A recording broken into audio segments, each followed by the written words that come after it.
స్తోత్రం స్తోత్రం. కళ్ళు మూసుకున్నట్లయితే ప్రార్థన చేసుకుందాం. స్తోత్రం తండ్రి, మహోన్నతుడా, మహాపరిశుద్ధుడా, జీవముల తండ్రి, ఈ రాత్రి కాల సమయంలో వందనాలు చెల్లిస్తున్నాం నాయన. మరోసారి నా ప్రభా నీ పరిశుద్ధమైనటువంటి వాక్యాన్ని నేర్చుకోవడానికి ప్రభా అందరి సమకూర్చిన విధానం బట్టి వందనాలు చెల్లిస్తున్నాం. కూడొచ్చిన ప్రతి బిడ్డను బట్టి వందనాలు చెల్లిస్తున్నాం నాయన. అది నేను మరుగుపరిచి ప్రభా కూడొచ్చిన ప్రతి బిడ్డతో మీరు మాట్లాడమని, అయ్యా నీ యందు బలపరచబడి నీ చిత్తం చేయటానికి ఆయుక్తపరచమని నామం గొప్ప చేసుకోమని ఏసునామములో విశ్వాసనం తండ్రి, ఆమేన్. దేవుని పరిశుద్ధ నామమునకు మహిమ కలుగును. ప్రియమైన బిడ్డలారా, ప్రభు ప్రేమించి మరి మరొకసారి ఆయన పాసునికి రీతిగా కూడుకోవడానికి ప్రభు ఇచ్చినటువంటి గొప్ప ధన్యతను బట్టి నేను ఎంతగానో దేవునికి వందనాలు చెల్లిస్తుంటున్నాను. ప్రత్యేకించి మనము ప్రేమిలుగా మరి ఇజ్రాయిల్ యొక్క 12 గోత్రాల గురించి నేర్చుకుంటూ వస్తున్నాం. అందులో ప్రియమైన బిడ్డలారా, అర్ధగోత్రమైన మనష్షే గురించి మనం నేర్చుకుంటున్నాం. మనష్షే కుమారుడైనటువంటి మాకీరు ఒక యుద్ధ వీరుడు అన్న విషయాన్ని గురించి మనం నేర్చుకుంటూ, మరి యుద్ధ వీరుడైనటువంటి మాకీరు మరి ఆయన అనేకమైన ప్రదేశాలు ముఖ్యముగా మీరు గిలాదును తర్వాత బాసా అనేటువంటి ప్రదేశాలను స్వాధీనపరుచుకున్నట్టుగా మనం దేవుని యొక్క వాక్యం గత దినాల్లో చూసాం. మనము ఆత్మ సంబంధముగా మనం ఆలోచించినప్పుడు ప్రియమైన బిడ్డలారా, మరి విశ్వాసమైన ప్రతి ఒక్కరు కూడా ఒక సైనికుడిగా, ఒక వీరుడుగా దేవుని వాక్యం మనకు తెలియపరుస్తుంది. అతడు కూడా స్వాధీనపరచుకోవాల్సినటువంటి విషయాలు చాలా ఉన్నాయి. మరి ఆనాడు మాకీరు యుద్ధ వీరుడుగా ఉండి గిలాదు తర్వాత బాస్ అనే ప్రదేశాన్ని మరి ఏ రీతిగా స్వాధీనపరుచుకున్నాడో, అలాగే రక్షణ పొందిన ప్రతి విశ్వాసి కావచ్చు, మరి దేవుని సేవకులు కావచ్చు, ప్రియమైన బిడ్డలారా, స్వాధీనపరచుకోవలసినవి అనేకములు ఉన్నాయి. అందులో కొన్ని విషయాలను మనం గత దినాల్లో నేర్చుకున్నాం. అందులో మొట్టమొదటిది ప్రియమైన బిడ్డలారా, మరి మనము పాపాన్ని జయించవలసినది ఏమిటి అంటే మొట్టమొదట మనలో ఉన్నటువంటి పాపాన్ని జయించవలసిన బాధ్యత ఉంది. రెండవది ప్రియమైన మన శరీరాన్ని కూడా మనము జయించి మరి మన స్వాధీనంలో పరచుకోవాల్సిన బాధ్యత ఉంది. మూడవది ప్రియమైన బిడ్డలారా, మరి ఈ లోకాన్ని మనం జయించాలి. లోకముకు దాసుడు కాకుండా లోకమును జయించాలి. తర్వాత ప్రియమారా, ఏ విశ్వాసం అయితే మనకి ఇవ్వబడిందో ఆ విశ్వాసం కొరకు పోరాడి మనం జయించవలసిన వారం ఉన్నాం. అలాగే గత దినాల్లో ప్రియమైన బిడ్డలారా, ఉపదేశం నిమిత్తమై మనము పోరాడవలసిన బాధ్యత మనకుంది. ఉపదేశ విషయంలో ప్రతి విశ్వాసి కావచ్చు, సేవకుడు కావచ్చు, పోరాడవలసిన బాధ్యత ఉన్నట్టుగా దేవుని వాక్యం ద్వారా గత దినాల్లో చూసాం. మరి అలాంటి ముఖ్యముగా మరి ఉపదేశం కొరకు పోరాడాలంటే మొట్టమొదటి ఉపదేశమును మనము తెలుసుకోవాల్సిన వారై ఉన్నాం. ప్రియమైన ఉపదేశం అనేక విషయాలు, పరిశుద్ధ గ్రంథము మరి ఏం చెప్తుంది, సృష్టి విషయంలో ఏం చెప్తుంది, దేవుని విషయంలో ఏం చెప్తుంది, మరి అలా చిత్తం గురించి ఏం చెప్తుంది, మరి మనుషుని గురించి ఏం చెప్తుంది, గత దినాలు ఆల్రెడీ మనం చెప్పుకున్నాం. కాబట్టి ఈ విషయాలను క్లియర్ గా పరిశుద్ధ గ్రంథం నుంచి కూడా మనం తెలుసుకోవాలి. అలా తెలుసుకోవాలంటే ప్రతి ఒక్కరు కూడా స్టడీ చేయాలి, గ్రంథములో స్టడీ చేయాలి. ప్రియులారా, ఒక్కొక్క వచనాన్ని చదువుతూ మరి ఈ వాక్యం దేనికి సంబంధించి, దేవుడి గురించి ఏం చెప్తుంది బైబిల్, ఆది కాలం నుంచి ప్రకటన గ్రంథం వరకు, అలాగే సృష్టి గురించి మరి పరిశుద్ధ గ్రంథంలో ఏం రాయబడి ఉంది, అలా ఒక్కొక్కటి కూడా కూర్చొని మనం ప్రతి ఒక్కటి కూడా ఏం చేయాలి, రాసుకోవాలి. అవసరమైతే ప్రియులారా రెఫరెన్స్ బైబిల్ తీసుకోవచ్చు. మీరు తీసుకుని ఏం చేయాలి, ప్రతి ఒక్కటి అనగా ముఖ్యం వాళ్ళు వీళ్ళు రాసిన పుస్తకాలు కావు, ప్రత్యేకంగా ఎవరికి వారు దేవుని సన్నిధిలో ఏం చేయాలి, ప్రార్థనాపూర్వకంగా ప్రతి వచనాన్ని చదివి ఈ వచనము దేని గురించి చెప్పబడింది అని ఆ వాక్యాన్ని సరిగ్గా డివైడ్ చేయాలి. అందుకే మనం తిమోతిలో చూస్తాం ఏంటంటే సత్యవాక్యమును సరిగా విభజించేవానిగా ఉండాలని. సత్యవాక్యమును అంటే పరిశుద్ధ గ్రంథములో చెప్పిన వాక్యం ఏ వచనము దేని గురించి చెప్పబడుతుంది, అలాగే ఈ పదం యొక్క అర్థం ఏమిటి అని ప్రతి ఒక్కరు కూడా చదవవలసిన వారు కూడా ధ్యానించవలసిన వారు విన్నాం. దాని కొరకు అవసరం డిక్షనరీలు, ఇతర పుస్తకాలు కూడా మనం ఏం చేయాలి, రెఫరెన్స్ ఏం చేయాలి, అర్థం చేసుకోవడానికి ఏం చేయాలి మనము ప్రియులారా? మరి చదవవలసిన వారంగా, ధ్యానించవలసిన, దానికి ఎంతో సమయాన్ని కూడా వెచ్చించవలసిన వారంగా ఉన్నాం. మొట్టమొదట ఆత్మ సహాయాన్ని అడగాలి, మొట్టమొదట ప్రార్థన చేయాలి, మొట్టమొదటి దాని గురించి మొట్టమొదటి ప్రార్థన చేయాలి. ప్రార్థన పూర్వకంగా దేవుని ఆత్మ నడిపించిన ప్రకారము ఏం చేయాలి, ముందుకు సాగవలసిన వారమై ఉన్నాం. ఆ రీతిగా నేర్చుకొని సత్యం ఏంటిదో మనం తెలుసుకోవాలి. కొన్నిసార్లు దేవుడు మరి తన సేవకుల ద్వారా బయలుపరుస్తాడు, సేవకుల ద్వారా నేర్చుకోవాలి. అలాగే వ్యక్తిగతంగా కూడా నేర్చుకోవాలి. అన్నీ కూడా మనకు తెలియవు, అలాగే అన్నీ కూడా సేవకుల ద్వారా మనకి దొరకవు. కాబట్టి దైవజనుల ద్వారా, సంఘంలో మనకి నియమించబడినటువంటి దైవజనుల ద్వారా మనము ఉపదేశ విషయాలు నేర్చుకోవాలి. అలాగే స్వయముగా కూడా ప్రతి ఒక్కరు నేర్చుకోవాలి ప్రియులారా. అలాగే డౌట్స్ వచ్చినప్పుడు నిత్యముగా మనము స్టడీ చేస్తున్నప్పుడు డౌట్స్ వస్తాయి. చాలా మంది డౌట్స్ అడగరు. దాని అర్థం ఏంటంటే చెప్పిందే కాకుండా ఆలోచించడం లేదని దాని అర్థం అండి. డౌట్స్ రావట్లేదంటే దాని అర్థం ఏంటంటే నువ్వు నిజంగా స్టడీ చేయట్లేదు, వాక్యం ధ్యానించట్లేదు అని దాని అర్థం. అర్థమవుతుందండి? ఎందుకంటే ప్రియమైన బిల్లారా, మరి ఎప్పుడైతే మనం ధ్యానిస్తామో అప్పుడు మనకి అర్థం కాని విషయాలు అనేక ఉంటాయి ప్రియులారా. ఏ ఒక్కరు కూడా పరిపూర్ణ జ్ఞానులు కారు. అందరూ కూడా మరి అనేక వాక్యం నుండి డౌట్లు వచ్చిన వారే, ఆ డౌట్ ఇతరుల క్లియర్ చేసుకున్నటువంటి వారే, పెద్దల దగ్గర నేర్చుకున్నటువంటి వారే. కాబట్టి ఈ విషయాన్ని ప్రతి ఒక్కరు కూడా ఏం చేయాలి ప్రియులారా, ఈ రీతిగా మనం దేవుని వాక్యాన్ని నేర్చుకోవాలి. అప్పుడే నీకు అసలు ఉపదేశం, సత్యం అంటే ఏమిటో తెలిస్తేనే అసత్యం ఏంటో అర్థమవుతుంది. నీకు సత్యమే తెలియకపోతే అసత్యం ఏంటి ఎలా తెలుస్తుంది? బాగా అర్థం చేసుకోవాలని. కాబట్టి ప్రతి వ్యక్తి కూడా ముఖ్యంగా దేవుని సేవకులైన వారు పరిశుద్ధ గ్రంథ ప్రకారం అయితే ప్రతి ఒక్కరు కూడా పరిపూర్ణులు కావాలి. అర్థమవుతుందండి? సంఘం అంతా పరిపూర్ణులు కావాలి అంటే దాని అర్థము ప్రతి విశ్వాసి మొదలుకొని సేవకుల వరకు కూడా అన్ని విషయాలు కూడా నేర్చుకోవాలి, అలాగే నేర్పించాలి. సేవకుల వారు ఏదో నేర్పించాలి. ప్రసంగం చేయడం కాదు, ప్రసంగం అందరూ చేస్తారు, ప్రసంగం చేయొచ్చు, కళ్ళు మూసుకొని చేసేయచ్చు. కొన్నిసార్లు ఉపదేశం అనేది తెలియకపోతే ప్రసంగంలో కూడా అనేక పొరపాట్లు చేస్తారు. ఏదో నోటికి వారికి అర్థమైన అర్థాలు చెప్తారు. కాదండి. ఒకవేళ ఒక వచనం తీసుకొని ఒక ఆత్మ సంబంధమైన అర్థం మీరు చెప్తున్నారంటే నిశ్చయముగా వాక్యానుసారంగా ఉండాలి. అర్థమైందండి? వాక్యానుసారంగా ఉండాలి. ఆ తాత్పర్యం కూడా వాక్యానుసారంగా ఉండాలి. అప్పుడే ప్రయోజనకరంగా ఉంటుంది. అర్థమవుతుందండి? అలాగే ఒక ఉపమానం చెప్తున్నామంటే ఒక కథలో వాక్యాన్ని అర్థం చేయడానికి చెప్పాలి, కానీ ఏదో ప్రత్యేకమైన కథలు అవి ఇవి చెప్పడానికి కాదండి. కాబట్టి ఈ విషయాన్ని ప్రతి ఒక్కరు బాగా అర్థం చేసుకోవాలి. అయితే ఈ దినము మరొక విషయంలో పోరాటం గురించి మనం నేర్చుకోబోదు. ఇందు నిమిత్తమై ప్రియులారా, కొలస్సీ రాసిన పత్రిక 1వ అధ్యాయము, కొలస్సీ రాసిన పత్రిక 1వ అధ్యాయము 28, 29 వచనం చదువుకుందాం. కొలస్సీ రాసిన పత్రిక 1వ అధ్యాయము, కొలస్సీ రాసిన పత్రిక 1వ అధ్యాయము 28వ వచనం. కొలస్సీ రాసిన పత్రిక 1వ 28వ వచనం. ప్రతి మనుషుని క్రీస్తునందు సంపూర్ణంగా చేసి ఆయన ఎదుట నిలవబెట్టవలనని సమస్త విధమైన జ్ఞానముతో మేము ప్రతి మనుషుని బుద్ధి చెప్పుచు ప్రతి మనుషునికి బోధించుచు ఆయనను ప్రకటించుచున్నాము. ఇందు నిమిత్తం నాలో బలముగా కార్యసిద్ధి కలగచేయు ఆయన క్రియాశక్తిని బట్టి నేను పోరాడుతూ ప్రయాసపడుచున్నాను. ఇక్కడ అపోస్తలుడైన పౌలు మరొక విషయమై ఏం చేస్తున్నాడంట? పోరాడుతున్నాడంట. దేని నిమిత్తం అంటే ప్రతి మనుషుని,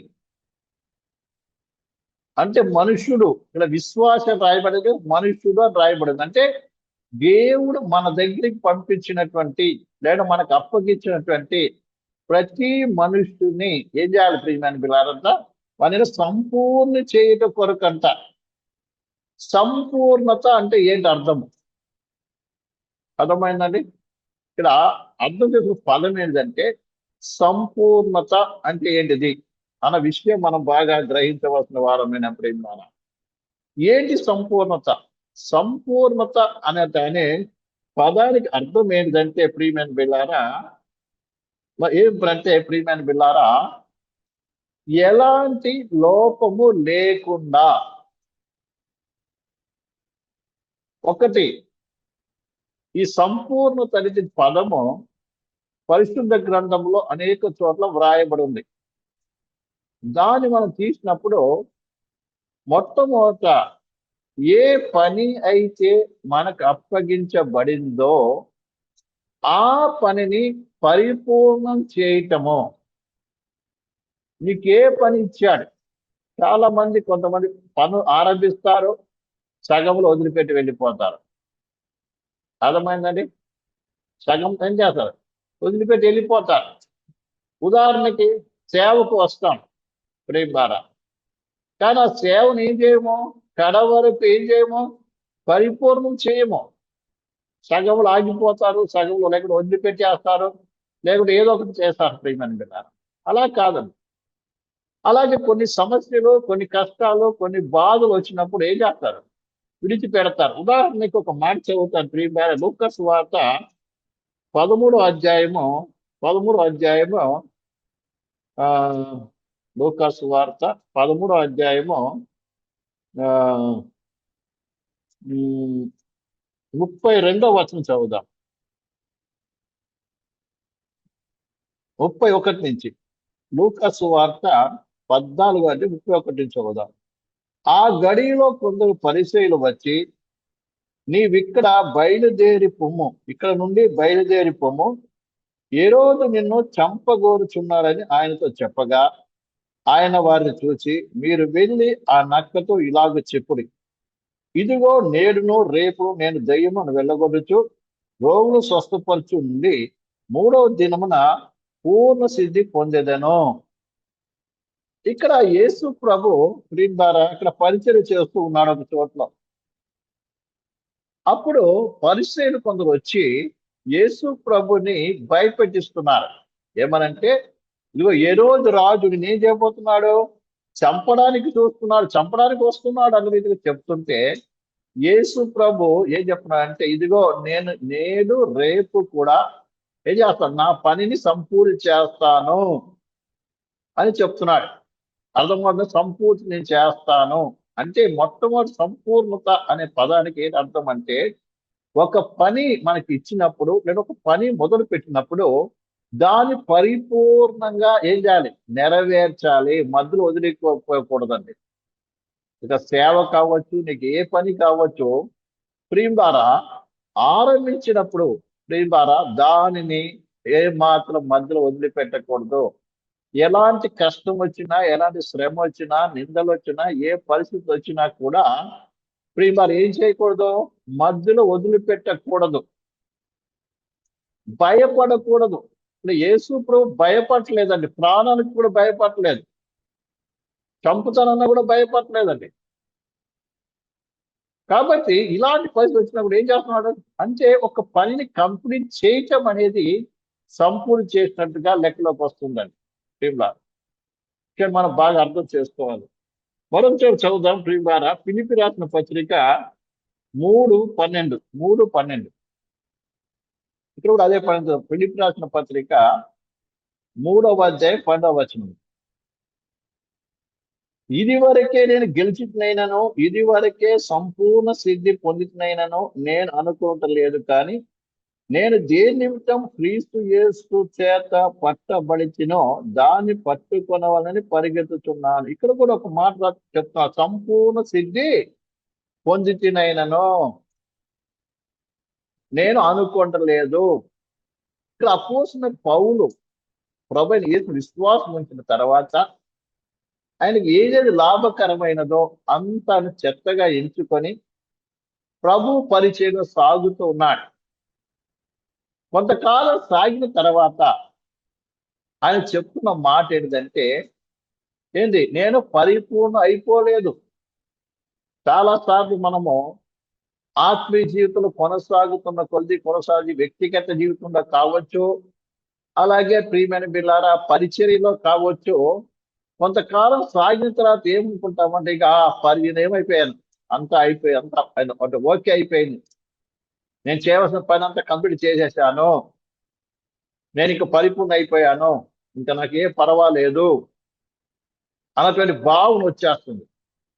మనం అనుకుంటాం అలాగే ఆ సంఘం ఒక అభివృద్ధి పొందింది, అంతా మంచిగా పర్వాలేదు అనేది సార్లు ఇలా అనుకోవడం బట్టి ఇప్పుడు ఏమవుతుందో తెలుసా, వెంటనే అపవాది ఈ చోటు ఇచ్చిన వారం అవుతాము. అందుకే దేవుని వాక్కు ఖచ్చితంగా చెప్తుంది, ఎవడైనా నిలుచున్నానని చెప్పుకొని ఎల్లా వాడు పడిపోకుండా జాగ్రత్తగా చూసుకొనవలెను. అది ఏ విషయంలో కావచ్చు, వ్యక్తిగత ఆత్మీయ జీవితం కావచ్చు, అలాగే పరిచయ విషయంలో కావచ్చు, మరి ఏ విషయంలో కూడా ప్రియులారా, ఎప్పుడు కూడా నేను ఆ పని అయిపోయింది, నేను పరిశుద్ధుని అయిపోయాను, లేదా నేను చేసిన పరిచర్య ఎంత మంచిగా అయిపోయింది, ఏ బాధ లేదు అని ఎప్పుడు కూడా అనుకోకూడదండి. ఎందుకంటే మన పని మనం ఎప్పుడు పరిపూర్ణం అవుతామో, ఒకవేళ మనం పరిపూర్ణ అయినట్లయితే, మన పని ముగించినట్లయితే, లేదా మన పరిశుద్ధతలో మరి పరిపూర్ణమైనట్లయితే, మనం ఏ మాత్రం దేవుడు మన ఇక్కడ పెట్టడు, వెళ్ళిపోతాం. అర్థమైందండి? చాలాసార్లు మనం ఏంటంటే బాగానే ఉన్నాను, సరిగానే ఉన్నాను, ఏ సమస్య మాకు లేదు, అన్నీ ఓకే అయిపోయింది అనుకుంటాం ప్రియులారా. ఎప్పుడు కూడా విశ్వాస జీవితంలో కావచ్చు, సేవా జీవితంలో కావచ్చు, మరి ఏ విషయంలో కావచ్చు ప్రియమైనలారా, ఎప్పుడు కూడా అంత సౌర్యముగా ఉంది, మంచిగా ఉంది అని ఎప్పుడు కూడా అనుకోవద్దు. ఒక విశ్వాసి కావు, సేవకుడు కావు, నిరంతరం మెలుకుతో ఉండాలి. మెలుకుతో ఉండకపోతే అపవాది ఏం చేస్తాడు, నిత్యముగా ఏం చేస్తాడు, మనలో పని చేస్తాడు. ఎందుకంటే శాస్త్రువైన సాతానుడు మనం ఈ లోకంలో జీవించినంత కాలము కూడా వాడు పోరాడుతూనే ఉంటాడు. మనతో పోరాడుతూ, సంఘంతో పోరాడుతూనే ఉంటాడు. అందుకని ఎప్పుడు కూడా ఏం కాకూడదు, పర్వాలేదు అని ఎప్పుడు అనుకోకూడదండి. మా కష్టాలు తీరిపోయినాయండి, ఇంకంత సుఖమేనండి, ఆనందమేనండి అని ఎప్పుడు అనుకోవద్దు. అలా అనుకున్నట్లయితే అపవాది ఎప్పుడు నేనేం చేస్తాడో తెలియదు అండి. అందుకే నిలుచున్నానని చెప్పుకున్న వాడు ఏదో పడిపోకుండా జాగ్రత్తగా చూసుకోవాలి అని దేవుని వాక్యం మనం సెలవిస్తున్నాడు. అందుకే అబ్బాయి పౌలు అంటాడు, నేను ఇప్పుడే సంపూర్ణ అయిపోయాను అనుకోకూడదు. ఎవరు సంపూర్ణ కాదు. మన పని ఇప్పటికి సంపూర్ణ కాలేదు. అలాగే మన యొక్క వ్యక్తిగత జీవితం సంపూర్ణత అంటే పరిశుద్ధ సంపూర్ణ ఏంటండి, యేసు ప్రభు కలిగిన. అందుకే ఇంకొక విషయం సంపూర్ణ ఏం చూపిస్తుందంటే ప్రియులారా, రోమీయులకు రాసిన పత్రిక 8:29, 8వ అధ్యాయము, రోమీయులకు రాసిన పత్రిక 8వ అధ్యాయము.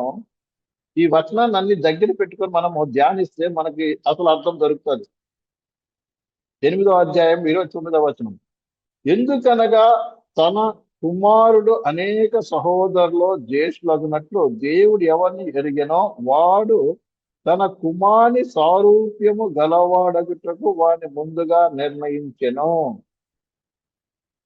యేసు క్రీస్తుకు కలిగిన సంపూర్ణత. అందుకే ఈ మాట ఇక్కడ చూస్తాం, మన సంపూర్ణత గురించి మనం చదివినప్పుడు ఈ మాట అలాగే గుర్తుపెట్టుకుందాం. మళ్ళీ ఎఫెసీ రాసిన పత్రిక చదువుదాం. ఎఫెసీ రాసిన పత్రిక 4వ అధ్యాయములోకి వద్దాం. 12వ వచనం, 11, 12 కలిసింది. మనమందరము విశ్వాస విషయములో దేవుని కుమారుని గూర్చిన జ్ఞానములోను ఏకత్వము పొంది సంపూర్ణ పురుషులకు వరకు అనగా క్రీస్తు కలిగిన సంపూర్ణతకు సమానమైన సంపూర్ణత గలవారు అగుటకు ఆయన ఇలాగు నియమించెను. క్రీస్తు కలిగిన పాటు సమానంగా మనం ఏం కావాలంట, అవ్వాలంట. వింటున్నారండి? యేసుక్రీస్తుకు సమానంగా మనం ఈ విషయాన్ని మనం బాగా అర్థం చేసుకోవాలంట. అంటే మనం వింటున్నారని అందరూ? ఆయన వలె మార్చబడి ఆయనలాగా, ఆయన మనసులాగా మన మనసు, ఆయన స్వభావం, ఆయన ఉన్నత జ్ఞానం వలె మన జ్ఞానము, అన్ని విషయాలలో, అది ఒక్క విషయం, అందుకని అన్ని విషయాలు ఎదగాలి అని మనం కింద చూస్తాం ప్రియమైన పిల్లారా. కాబట్టి సంపూర్ణత అనేటువంటిది ఏంటంటే, ముఖ్యంగా ఈ లోకంలో మనకు సంపూర్ణమైనటువంటి మాదిరి ఎవరు అంటే ప్రభువైన యేసుక్రీస్తు అండి. యేసుక్రీస్తు ఏ రీతిగా అయితే ఈ లోకంలో తనకు అప్పగిన పనిని సంపూర్ణంగా నెరవేర్చాడో, ఎలాంటి భయము బెదురు నిధి లేకుండా అన్ని పనులు తనకు అప్పగించిన పనిని లేదా తనకు అప్పగించిన పనిని లేదా తండ్రి చిత్తాన్ని ఏ రీతిగా చేశాడో, ఆ చేసి కంప్లీట్ చేశాడో అదే రీతిగా మనం కూడా ప్రతి ఒక్కరు కూడా ఈ లోకంలో మన ప్రాణమంత కాలము కూడా అనుదినము అనుక్షణము కూడా ఆయన యొక్క పనిని మనం కంప్లీట్, మనకి ఇచ్చినటువంటి పనిని ఏం చేయాలి, మనం కంప్లీట్ చేయాలి. అదొకటి. రెండోది ప్రియమైన బిళ్ళారా, విషయం బాగా అర్థం చేసుకోవాలి. రెండోది ఏంటిది, ఆయన వలె మార్చబడ్డారు. ఈ లోకంలో పరిపూర్ణుడు లేకుంటే ఆ సంపూర్ణుడు ఎవరంటే ప్రభువైన యేసుక్రీస్తు మాత్రమే, ఎవరు కాదండి. అందుకే అన్నాడు ఆయన కృపా సత్య సంపూర్ణంగా మనము నివసించాను. అసలు ఈ సంపూర్ణ గురించి చాలా పెద్ద టాపిక్ ఉంది. జస్ట్ మీకు కొంచెం అర్థం చేసి వెళ్ళిపోతాను ముందుకు అంతే. ఎందుకంటే లేకపోతే అందులోకి వెళ్ళామంటే మనము ఇంకా చాలా రోజులు పడుతుంది ఈ అంశంలోకి వెళ్ళడానికి. ద్వారా చూడండి, యోహాను సువార్త చెప్పేది అర్థమవుతుందండి అందరికీ? చెప్పేది అర్థమవుతుందా? యోహాను సువార్త 1వ అధ్యాయము 12వ వచనం. ఆ వాక్యము శరీరధారి అయి కృపా సత్య సంపూర్ణంగా మన మధ్య నివసించెను. యేసుక్రీస్తు కృపా సత్య సంపూర్ణంగా, కృపకు ఆయన మూలంగా సంపూర్ణమైన కృప దొరికింది, అలాగే సత్యము కూడా వచ్చింది. ఇవన్నిటి కూడా మనకు అర్థం. మరొక మాట కూడా చదువుదాం. కొలస్సీ రాసిన పత్రిక 2వ అధ్యాయము 9వ వచనం. ఏలయనగా దేవత్వము యొక్క సర్వ పరిపూర్ణత శరీరముగా క్రీస్తునందు నివసించుచున్నది. యేసు ప్రభువులో సర్వ సంపూర్ణత ఇమిడి ఉన్నది. ఆయన పరిపూర్ణుడు. ఆయన మానవుడిగా చూసినా పరిపూర్ణే, దేవుడిగా చూసినా పరిపూర్ణే. అందుకే ఆయన సంపూర్ణ దేవుడు, సంపూర్ణ మానవుడిగా మనము చూస్తాం. అర్థమైందండి? అయితే మనం సంపూర్ణంగా మానవుడిగా ఈ లోకంలో ప్రభువైన యేసుక్రీస్తు ఏ రీతిగా జీవించాడో, ఆయన చేసిన పని, ఆయన వేసిన అడుగు, ఆయన యొక్క ఆలోచనలు, ఆయన గుణ లక్షణాలు ఏవైతే చూపించాడో, అంటే ఏ ఉపదేశం అయితే బోధించాడో, ఆ రీతిగా ప్రతి విశ్వాసి, ప్రతి వ్యక్తి, ప్రభువైన యేసు విశ్వాసం ప్రతి ఒక్కరూ, విశ్వాసి అయినా సేవకుడైనా కూడా ఏం కావాలి, ఆ స్థితికి ఎదగాలండి. ఆ స్థితి ఎదిగినప్పుడే మనం సంపూర్ణమైనట్లు చూసుకోమని, ఆయన గురి పెట్టుకొని పరిగెత్తమని దేవుని వాక్యం చూస్తున్నాం. కాబట్టి ప్రేమారా, అట్టిది మనం ముందుకు సాగినట్లయితే మనం ఆయన వల్ల మార్చబడగలం, సంపూర్ణంగా పరిపూర్ణంగా మనము అవ్వగలము. సంపూర్ణత అంటే ప్రేమారా, ముఖ్యంగా ఈ లోకంలో మనకి ఇవ్వబడిన పనిని కంప్లీట్ చేయడం ఒకటి. రెండోది, మనం ప్రభు వలె మార్చబడ్డము. ప్రభు అన్ని విషయాల్లో ప్రేమారా, లోకరీతిగా ప్రభువైన యేసుక్రీస్తు ఏ రీతిగా నడిచాడు, ఆయన ఏ రీతిగా మాట్లాడాడు, ఏ రీతిగా ఆయన పనులు జరిగించాడు, ఆయన ఎలాంటి గుణలక్షణం చూపించాడు, మొత్తం ఆయన స్థాయికి మనం ఎదగటమే అసలైన పరిపూర్ణ సంపూర్ణత.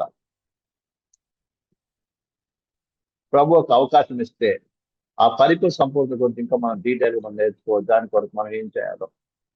కాబట్టి ప్రియమైన బిడ్డలారా, దేవుని సేవకులుగా, దేవుని బిడ్డలుగా మనము ప్రియులారా, సంపూర్ణ పురుషులు అవటం కొరకు ఏం చేయాలి మనం?